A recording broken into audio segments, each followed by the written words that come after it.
Formathion. I hope you're all doing very well today. So I'm going to help you today with many different things with your English and in your English. I'm going to be looking at idioms, phrasal verbs, more or less phrasal verbs. Perhaps as well we will be looking indeed at suggestions that you can make in a business meeting. We'll also be looking at pronunciation and vocabulary through LinkedIn News. So what we're doing here really is trying to help you with your different aspects of business English, and also I'll be writing on the screen in order to help you remember one of the easiest things to forget, which is the alphabet. So often I'll be spelling out the letters, and let's get into it. First and foremost, thank you to the guys who have just connected with me recently. Great to have you on board with me. I'm just offering help with your business English in association with LK Formathion, tailor-made solutions for your business. And let's jump into it. I'm going to go across first, I think, and what we'll look at is the vocabulary that we can see. And I'm going to just make myself a little bit smaller. There I am, getting smaller there. And I'm going to look at some news from LinkedIn. I always forget to pause, so should be okay. And I'm going to be focusing on this. Okay, climate tech. Let's look at some pronunciation and vocabulary. So, new promising way to capture CO2 and store it in the sea. CO2 being carbon dioxide. Even though we know it's carbon dioxide, I will still say CO2. It tends to be the way in English we pronounce the letters. Scientists have found a way to suck CO2 from the air and store it safely in seawater. While current technology to capture carbon dioxide costs a lot less energy, the new technique is said to be 3 times more efficient. CO2 is usually stored underground, but by adding chemicals, it could be stored in the sea, researchers say. Okay, let's have a look at some vocabulary. Excuse me. Climate tech. Tech being the word that's most commonly used for technology. I do hear my students say tech sometimes, depending where you live in the world. The pronunciation is like a K. It is tech. Capture seawater. Scientists have found a way to suck. Suck is when we have a straw in a drink and we are sucking the air from. So that's interesting. I wonder if it is a good idea to be putting more carbon dioxide into the sea. Perhaps it's safe. I'd have to get the fish's opinion on that. Really, there not too much that I can. 1 second. I'm going to clear my throat. We call this clearing your throat. I haven't been, the way we say when you don't feel great or you haven't been well lately is, I haven't been 100% lately. I have kind of a sore throat. But anyway, we must push on. And while current means present, right now, technology to capture carbon dioxide costs a lot of energy. The new technique is said to be 3 times more efficient. Not much there. I think we can carry on. And what I would like to say as well, if you are in a meeting, if you're doing a presentation, in this, when we get to this point of we want to go to the next slide or the next topic or the next point, we'll say, let's move on. It's a great technique or a phrase to say, let's move on. So that's exactly what I'm going to do if I can find the mouse. And we'll go to there and I'll just pause. Right. This in the wake of what has been happening in various countries is gender parity. Parity meaning equality. A law recently passed or up for debate here in Spain is to have a certain amount of women on the board of directors. So let's see what it says here. Greater gender equality could help people live longer. This is a study. Both women and men are likely to live longer when a country makes progress on gender equality, according to research.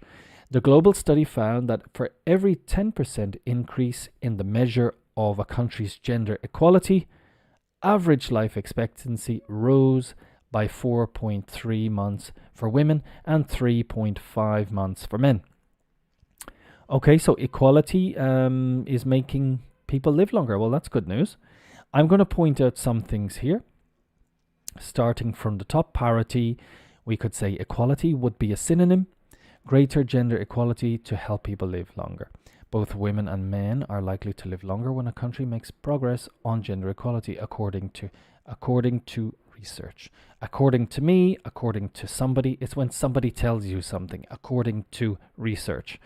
The global study found that every 10%, remember the percent sign comes after the number, increase in the measure of a country's gender equality. This apostrophe S here in countries, I can't highlight it.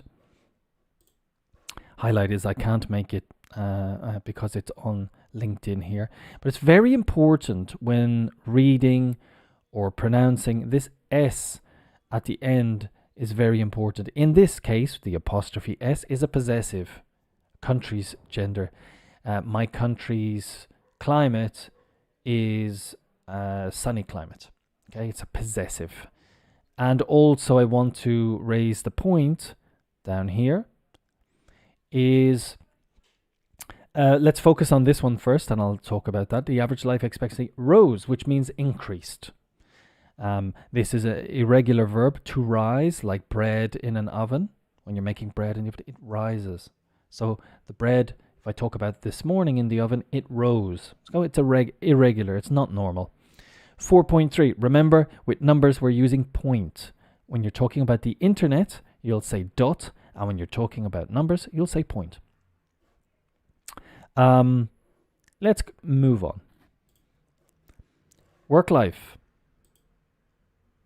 Hybrid work allows for a healthier lifestyle, a poll finds. A poll is like a survey. It's basically like a survey, and the pronunciation is poll. People working at least part of the week from home claim to have a healthier lifestyle since they stopped going to the office full time. A poll of 2,000 UK workers has found. Hybrid workers say the time they use to spend commuting is now being used to get more exercise, sleep more, and cook better meals from scratch. Okay, we have a few things here. Hybrid, meaning a mix. So hybrid working, a bit in the office, a bit from home, allows for a healthier lifestyle. Your lifestyle is the way you conduct your life. A poll is another survey. People working at least part of the week from home claim, they say, to have a healthier lifestyle since they stopped going to the office full time. And then again, we see poll. We see it a lot on LinkedIn. It's basically a survey. Or hybrid workers say the time they use to spend commuting. Commuting is traveling to work, and generally by public transport. So when you drive to work, I wouldn't really call it commuting. I generally say, people would say, how do you get to work? And I'll say, I drive. But if I take public transport, I'll say I commute. Taking the train, taking the bus. Sleep more, cook better meals from scratch. From scratch means from the beginning, from the start. Sometimes you might be working on a project in work or doing a presentation, whatever it is, and you have to start from scratch. You have to start from the beginning. Some people start their own company from scratch. All right, what's this one? Idea of the day. Not graduating doesn't mean you failed in life. The path to success can take many forms. Even if society expects people to get a diploma or a degree, it doesn't mean dropping out of school has to be the end of the road, says George Sullivan. I was kicked out of school at 17. Now I employ 45 people in an 8-figure business. I say that to prove a point. What is considered failure in education doesn't mean failure in life. Okay, we have some pronunciation and vocabulary here. Graduating is when you finish your course, you graduate. The path to success takes many forms. Even if society expects people to get a diploma or a degree, a master's. It doesn't mean dropping out of school has to be the end of the road. So to drop out is a phrasal verb here, and that means is to stop. So if you drop out of a course, if you drop out of something, it means you stop doing it. Drop out of school, you'll often hear. It means to leave school before it ends. The end of the road. I was kicked out. This is an interesting point. When you get kicked out, when you're in school or in university, you don't get fired, you don't get laid off. This is when you're in a job. But if you're on a course somewhere and you have like behaved badly or misconduct, you'll be kicked out. That's the phrasal verb here, is to kick. They kicked her out. They kicked out the girl. So it's a phrasal verb. And what you're doing really with the phrasal verb, and we're going to look later, is you're just changing the first word of the phrasal verb. So to kick out, and in the past is kicked. Now I employ 45 people in an 8-figure business. Okay, so 6-figure means millions, and 8-figure means, I don't know, trillions, I suppose? Billions? So it goes millions, billions, trillions.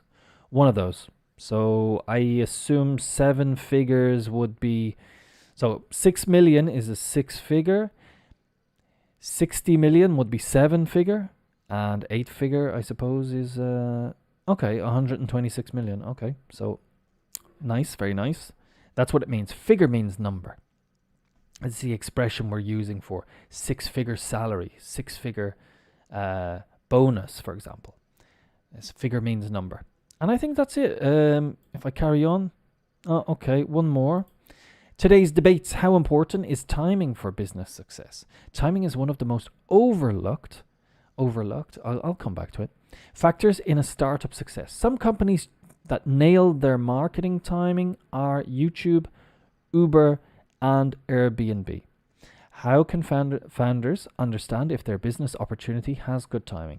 It comes down to their ability to assess the broader ecosystem of factors required for the business opportunity to experience explosive growth. Okay, just right time, right place.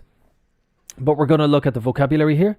Timing is one of the most overlooked. Overlooked is when it's not focused on, it's skipped. You don't focus on it, you don't think about it. Perhaps when booking a holiday, for example, you might, and you book late, you've overlooked, or like you forgot about the fact, you overlooked the fact that booking late means it's going to be more expensive. If you book early, it's going to be cheaper. So if you forget about booking early, you have overlooked that fact. Factor startup success, startups, new businesses from scratch. Some companies that nail their marketing. Okay, so when you nail something, to nail it means do it exactly right, get it perfectly. You nailed it.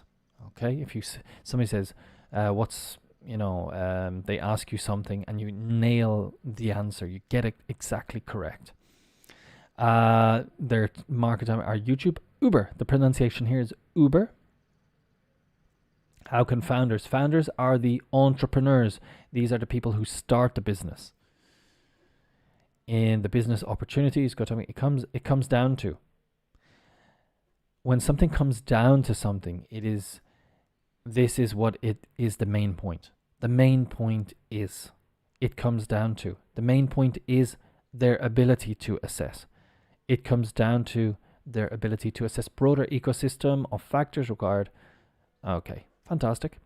All right, we're going to leave it at that for now, and then we are going to jump over to what we were going to look at earlier, and we're going to move into these phrasal verbs. And as I said, these are phrasal verbs that can be useful in business. So our first one here is, I'm going to highlight it, if I may, if it lets me.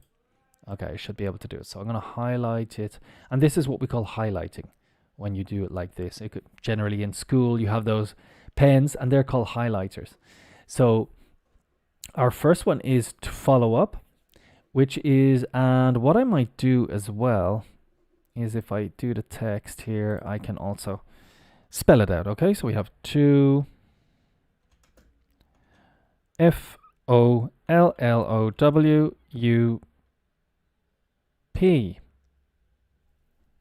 All right.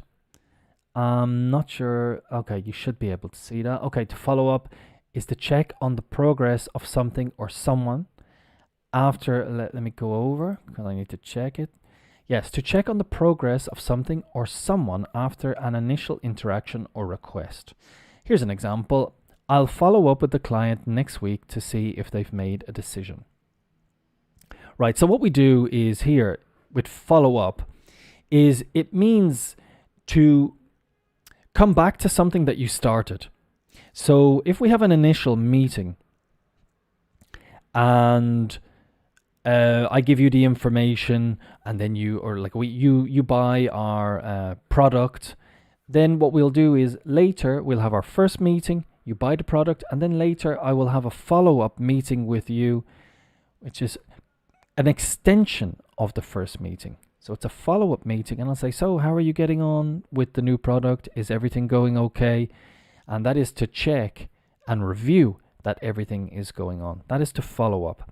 So often as well, I was talking to someone before and I was saying that it can be used in business and it can be used in many different areas.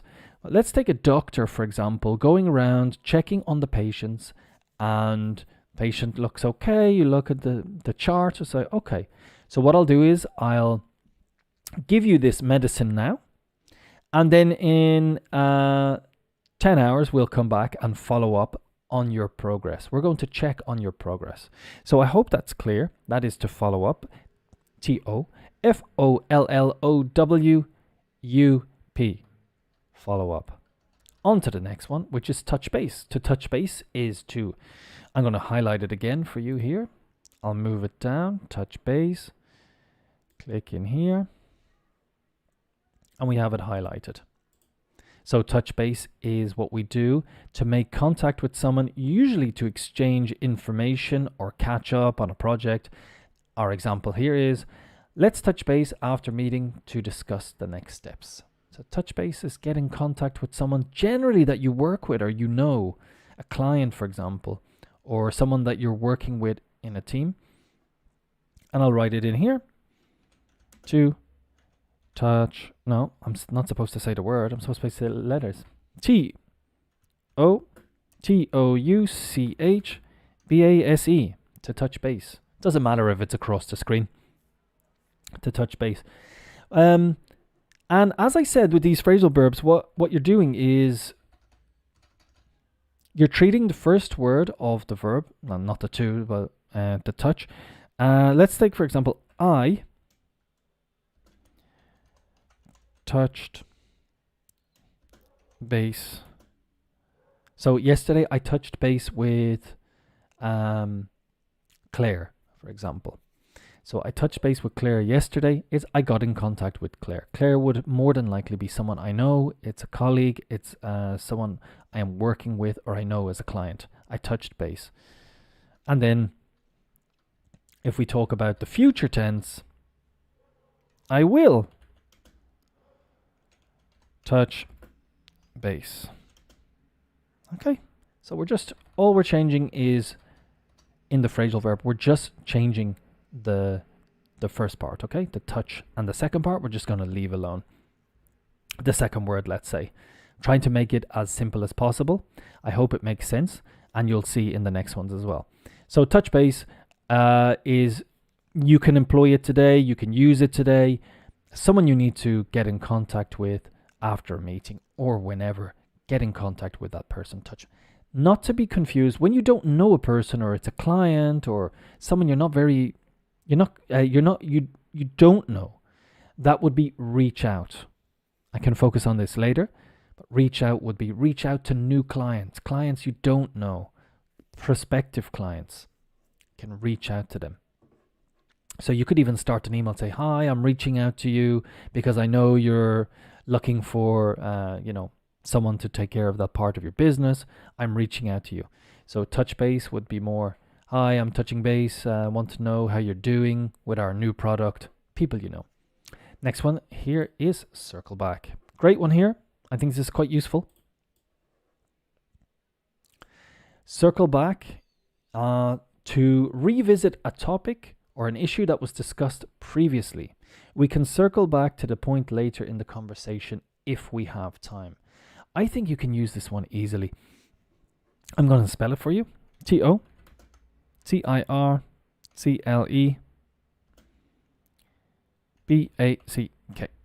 To circle back. Again, the only thing that will be changing here is the circle.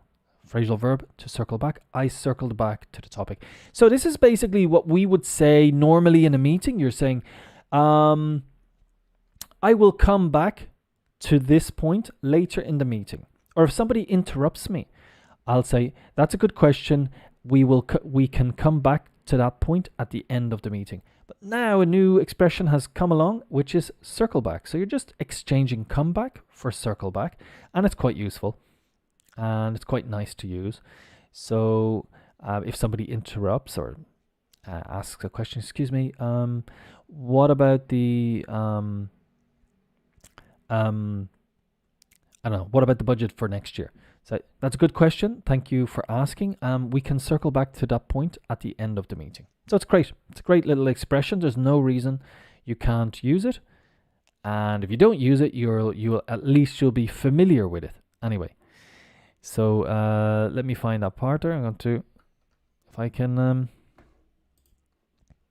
circle back. Yeah. So what I'm doing here is I'm getting rid of this, to get rid of.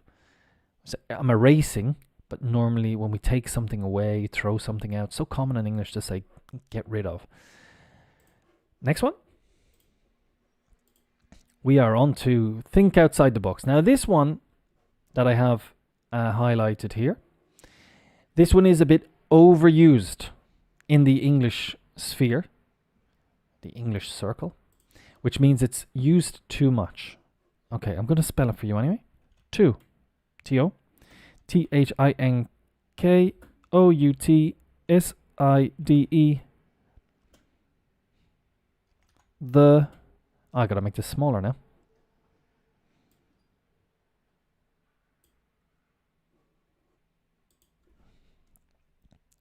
B-O-X. To think outside the box. Very common to hear in meetings when people want to be dynamic and so on. It's been around for a few years now and overused, to think outside the box. So maybe you should think outside the box. Let's first of all look at the meaning. If you're not familiar, it's an approach to approach a problem or a challenge in a creative or unconventional way. For example, we need to think outside the box to come up with a solution to this issue. We need to be creative. That's basically what it means. We need to be creative. So it's a good expression, but we want to say it in a new way. You could say, we need to paint the box. We need to crush the box. We need to stand on the box. We need to put lights on the box. It's kind of cool to say this kind of thing. It's kind of new. And it's a way of taking this phrase that's means to be more creative and be creative again using this phrase. So I think it's pretty cool. But the actual original phrase means to be creative, but it's overused. So the next time I use it, I'm going to say something different. Like, we need to paint the box. We need to put lights on the box. It's kind of a bit more interesting. Let's get rid of that. You get extra points today if you use the expression to get rid of, because it is something we always say in English, but not many. I would say I've been teaching English now for about 12 years, and I could count on one hand the amount of students that have used to get rid of, because I do understand students are intimidated by phrasal verbs and so on. But while I keep talking about it, I need to write it for you. T-O-G-E-T-R-I-D of, get rid of what? Get rid of something. I want to get rid of something. So I'm going to get rid of my writing. And now I am getting rid of my writing. Okay, if you use that today, you get extra points. A pat on the back. Finally, here we have run something by. That might be in the way. Yeah, and I am going to highlight it. Oh, here, let me teach you something here. I am going to highlight it means I'm going to do something. And now I am highlighting it. Let's move across here. And that is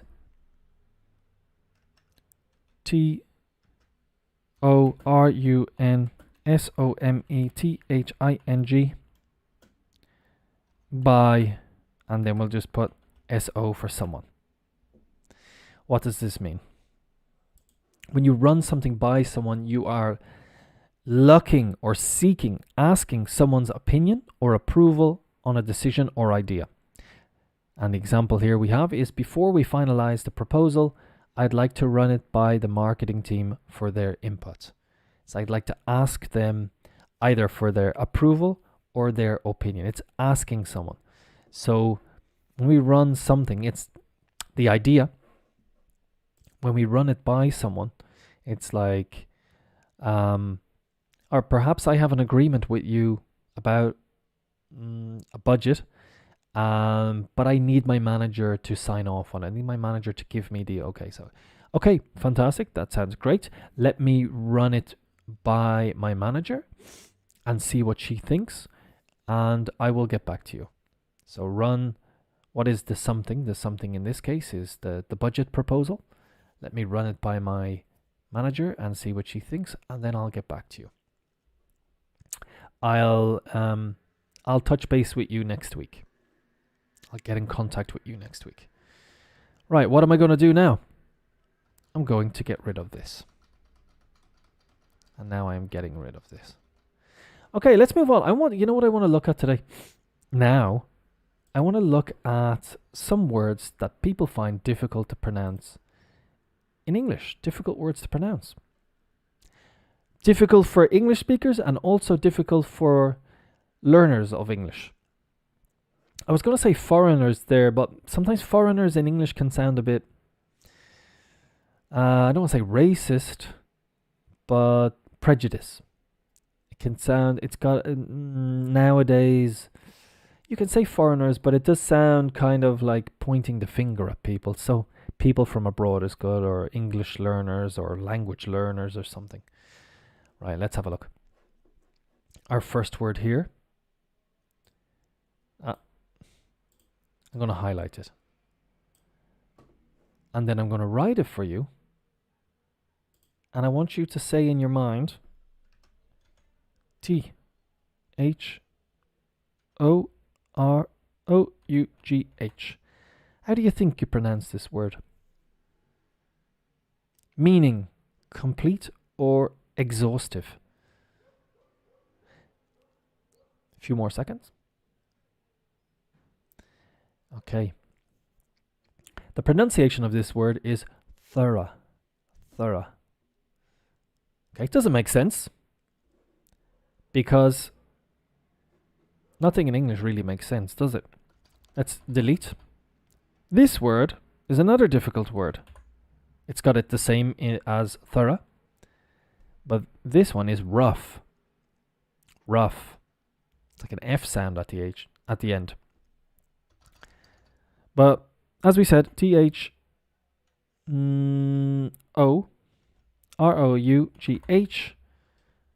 thorough. This is a type of word that when we were younger in school as English, English native people, we would always have spelling tests. And this is, the teacher would be walking around the classroom and then says, next word is thorough.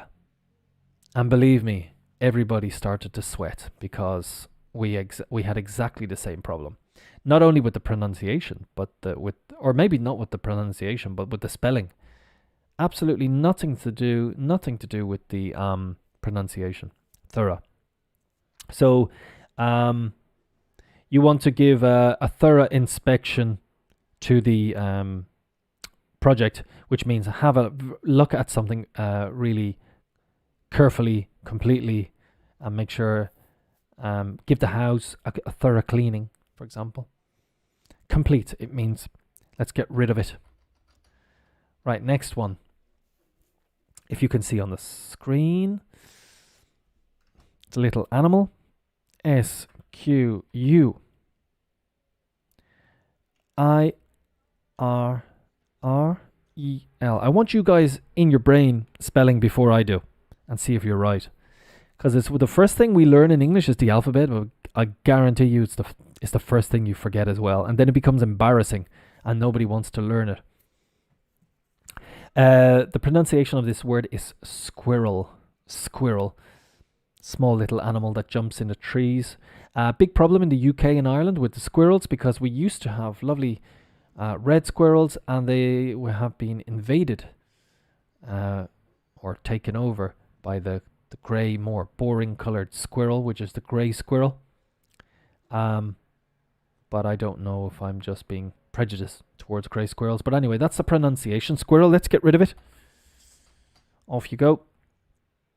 The next one is a type of flower. I'm not really familiar with this word. I'm not really a botanist, a person who's into flowers or who works for flowers. A N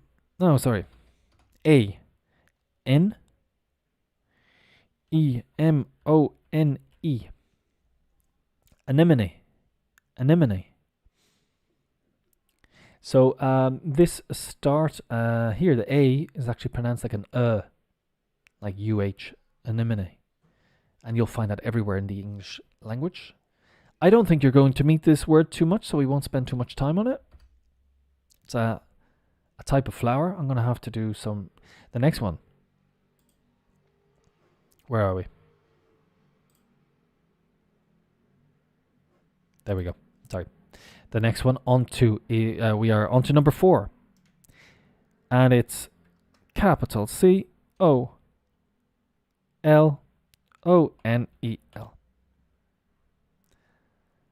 Looks like colonel. COLONEL. And the pronunciation is colonel. Like an R in there. Colonel. It's absolutely unrelated to the spelling. You just have to know. It's a military rank.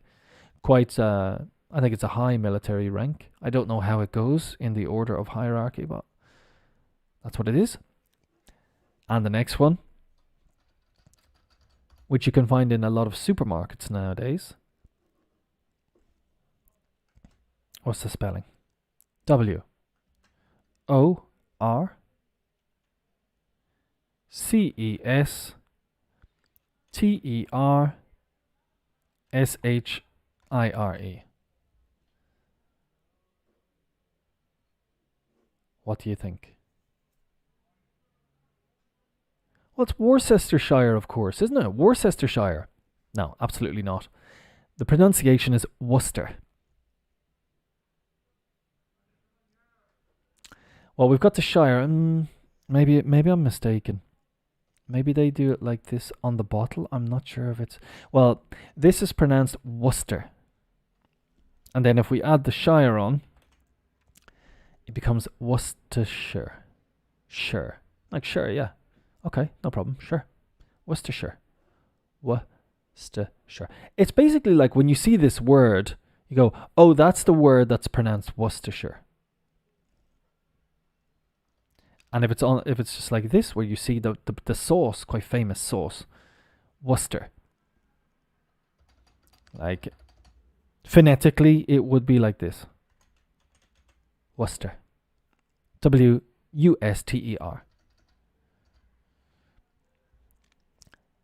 You also have the famous one in London, which a lot of people think is Leicester.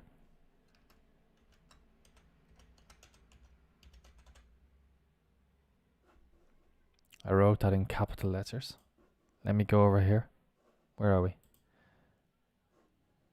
I'll just change this letter to a capital. No, did it again. No, did it again. There we go. Leicester.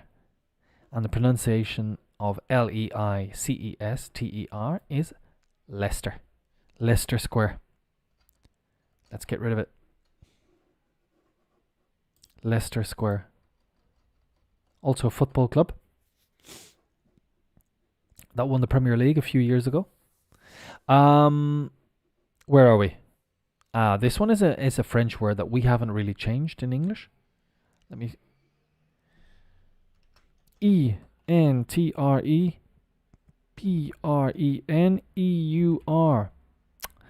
I keep doing this. I keep leaving the letters on the capital letters. Okay, maybe I could just leave it there. Okay, we are actually on number 6 here. Entrepreneur. So it's the French pronunciation, but in an English accent.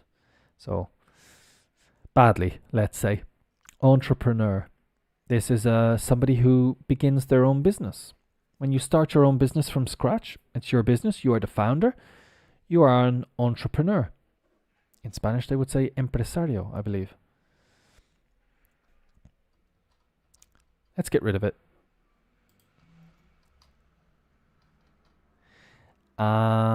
Okay, we're on to number 7. Let me highlight number 7. If I can find. The light in my eyes. Okay, number 7. It's very difficult to see what we call the cursor. The cursor is the arrow. Another name for the arrow is the cursor. In some other countries you just say arrow, but in English for some reason it's cursor. So spelling first. I'll do it all in caps, capital letter. PHEN. Okay, I keep getting pop-ups here, sorry. Phenomenon. Fact or an event that can be observed. Phenomenon. Used to be a song, something like a phenomenon. So that's how we learned it, through the song in the 90s.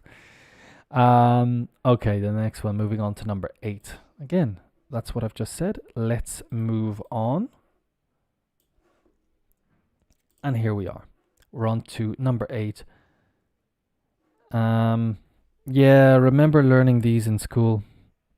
Having the spelling tests as an English in English class. This is what was really difficult for us in English, was the spelling test. Okay, RHYTHM. Rhythm. What did you notice about my TH here? Listen again. Rhythm. Rhythm. Now, normally what you'll learn is, and most people stop at this point in English with the TH pronunciation, they'll stop at learning that it sounds like th. For example, you have this sound in Spanish, which is the theta or the the. So you'll say rhythm. Your tongue, what you're doing with your tongue is correct. However, it's not rhythm. The TH is pronounced. It's vocalized. It becomes rhythm. The. For example, we have 1, 2, 3. 3. Here we don't pronounce the TH. We're not vocalizing it. We're just letting the air pass, but not our vocal cords. But in this, rhythm. I don't stop my vocal cords. Rhythm. This is something, if you have a better level, if you consider yourself to have like at any level, you should be saying a B1, B2, C1. This is something that you need to practice if you want to be, take your pronunciation, your fluency to that level. You need to be looking at these things. Because you have brother, mother, Heather, weather, and this is something that when you get to a certain level, it's quite often people will become, I won't say lazy, but it is you get maybe a bit tired of learning, but after a certain point you people are listening, you've got good English, and they'll be like, it's a bit different, something a bit foreign about their accent. They won't know what it is, but that's what it is. As it happens with the letter S as well, which I will show you in the next word. So I'll jump across. Rhythm, pattern of sounds or movements, and now we're on to Number 9. No, I have to highlight it again. Went missing. Number 9. I'll spell it. In your mind, you tell me what you think it is.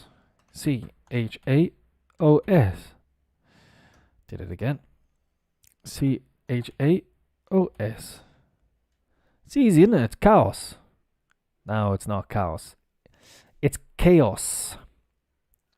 In English, it's pronounced chaos. Chaos. C-H-A-O-S. Chaos. Complete disorder or confusion. Went into the office today. Nobody knew what they were doing. It was complete chaos. Chaos. I think I can safely say, if you say chaos to an English speaker, they actually won't even know what you're saying. And maybe it's the same if I were speaking in Spanish and I said, yeah, I know, chaos. They wouldn't. They say, okay, I don't know what that is.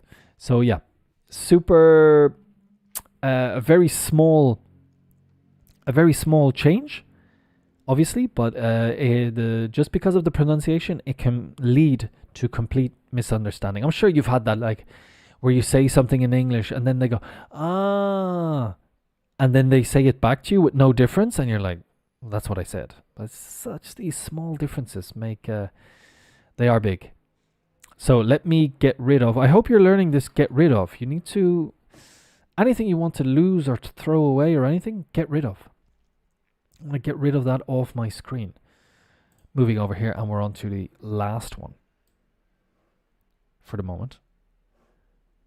And I'll spell it. Here we go. P-A-R-T-I-C-U-L-A-R-L-Y.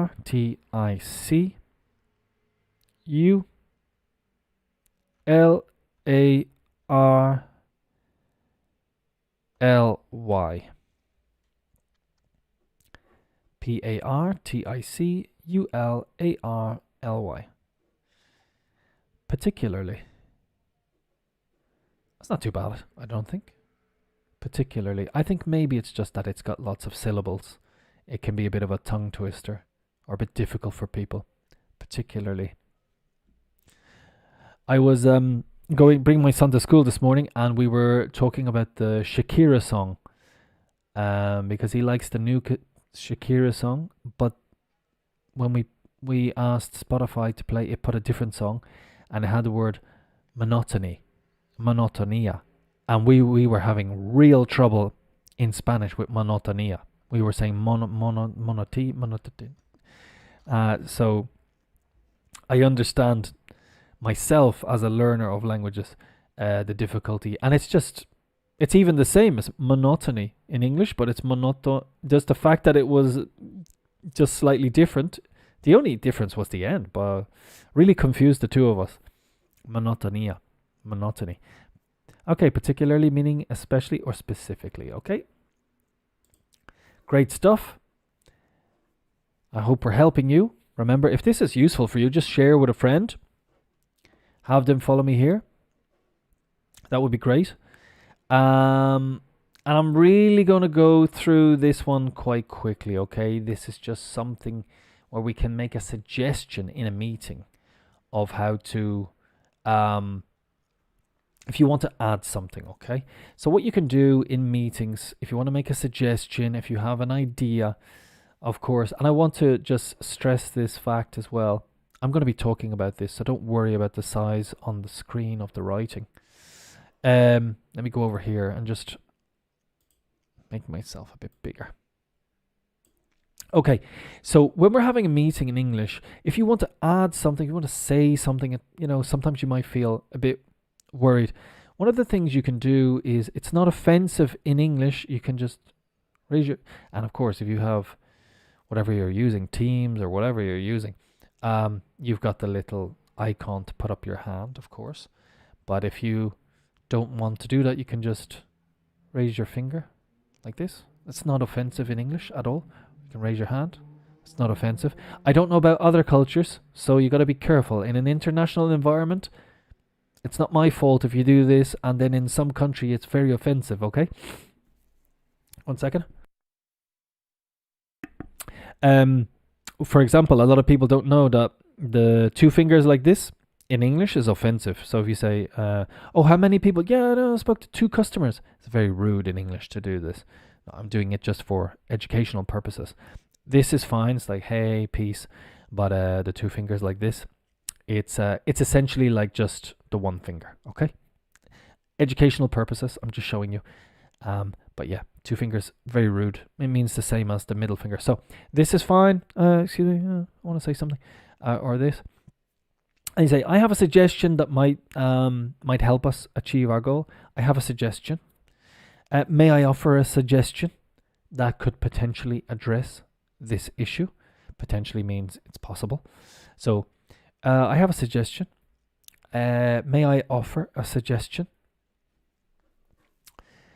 Moving on to number 3, I'd like to propose an idea that could be worth considering.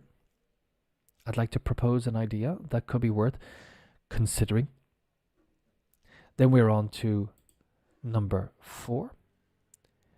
What if we tried a different approach? Here's my suggestion.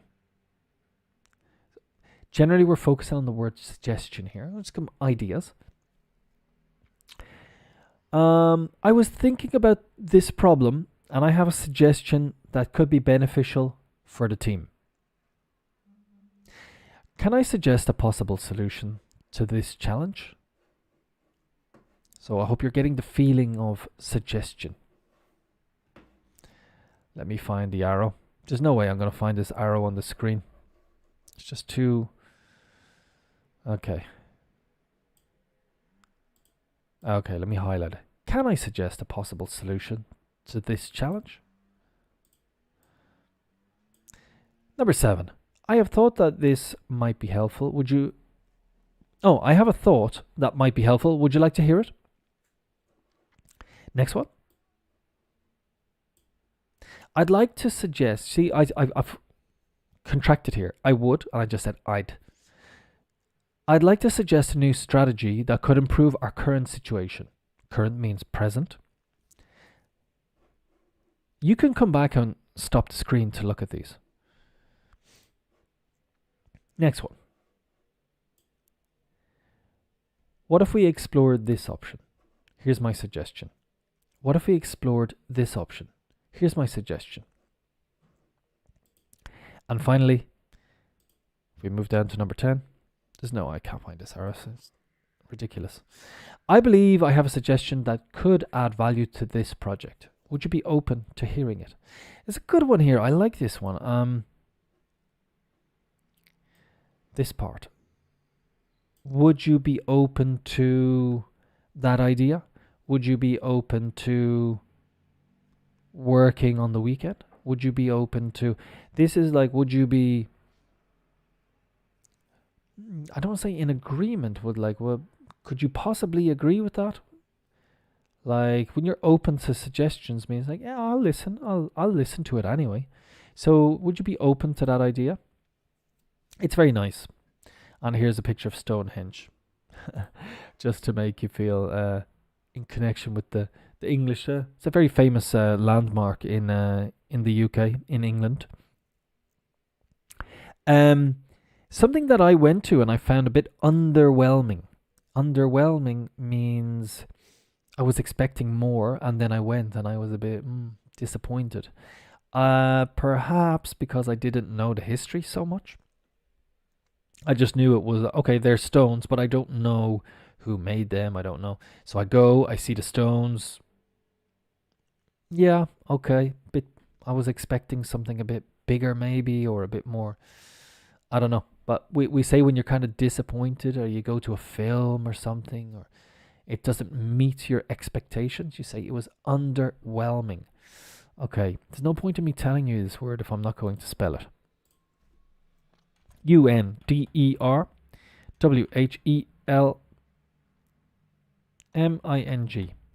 Underwhelming.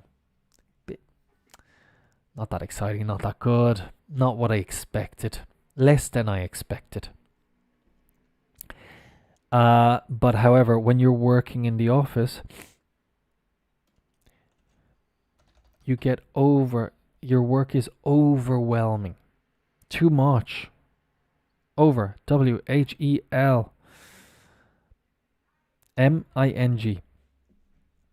We use this more often than the other word. Overwhelming is your work is overwhelming, it's too much, or I feel overwhelmed with all my work. I'm overwhelmed. It's too much work, too much in life, too much in work. It's just too much. I'm overwhelmed. Good word, that. Okay, guys, I'm going to leave it there for today. I hope this was useful for you. Again, thanks to the new guys for connecting.